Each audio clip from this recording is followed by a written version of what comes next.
छाती ठोकना। क्या कहेंगे इसे इंग्लिश में? वो अपनी जीत की बात पर छाती ठोक रहा था, मतलब अपने ये काफ़ी गौरवान्वित महसूस कर रहा था, काफ़ी प्राउड फ़ील कर रहा था। तो इस चीज़ को इंग्लिश में कहने के लिए एक पर्टिकुलर टर्म आता है, जो हम इस वीडियो में सीखने वाले हैं। छाती ठोकने से हकीकत नहीं बदलती, जो काम खुद नहीं किया, उस पर छाती ठोकना बेवकूफ़ी है या फिर वो हर बात पर छाती ठोकता है। इनको ट्रांसलेट करने के लिए आपको पहली चीज़ क्या चाहिए? छाती ठोकना को इंग्लिश में कहेंगे क्या? यहाँ पर क्वाite लिटरली चेस्ट थम्पिंग वो अगर आप कहते हैं, तो इसका कोई और मतलब निकलेगा।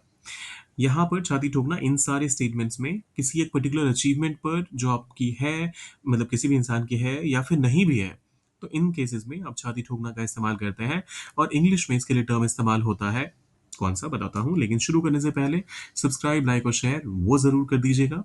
वो आपके लिए फ्री है, मेरे लिए बहुत बड़ा एनकरेजमेंट। कमेंट में लिखिए प्लस, जो मुझे बताएगा कि आपको ऐसे वीडियोज़ रोज़ देखने हैं। तो इंग्लिश में इसे कहते हैं बोस्ट। बोस्ट।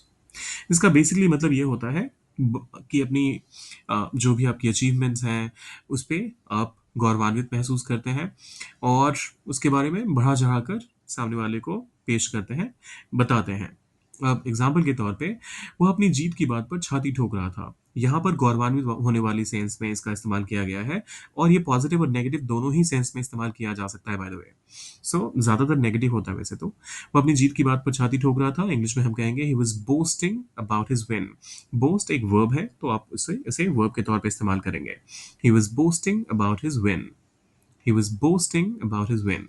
दूसरा एग्जाम्पल कहता है, छाती ठोकने से हकीकत नहीं बदलती। Boasting doesn't change the facts.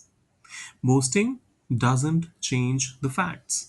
तीसरा एग्जाम्पल कहता है, जो काम खुद नहीं किया उस पर छाती ठोकना बेवकूफी है। It's foolish to boast about something you didn't even do.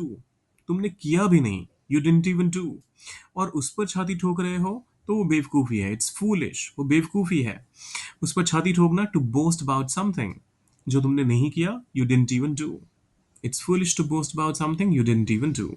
और ये आखिरी वाला आप लोगों के लिए है, वो हर बात पर छाती ठोकता है। इसको कैसे कहेंगे इंग्लिश में? सोचिए जरा, डालिए कमेंट बॉक्स में। इतना ज़्यादा मेहनत करने का दिल नहीं कर रहा, लर्निंग हो चुकी है, तो बस प्लस डाल दीजिए और मुझे हिंट मिल जाएगा कि आप ऐसे वीडियोस रोज़ देखना चाहते हैं। जाने से पहले सब्सक्राइब, लाइक और शेयर करके जाइएगा। मिलते हैं जल्दी।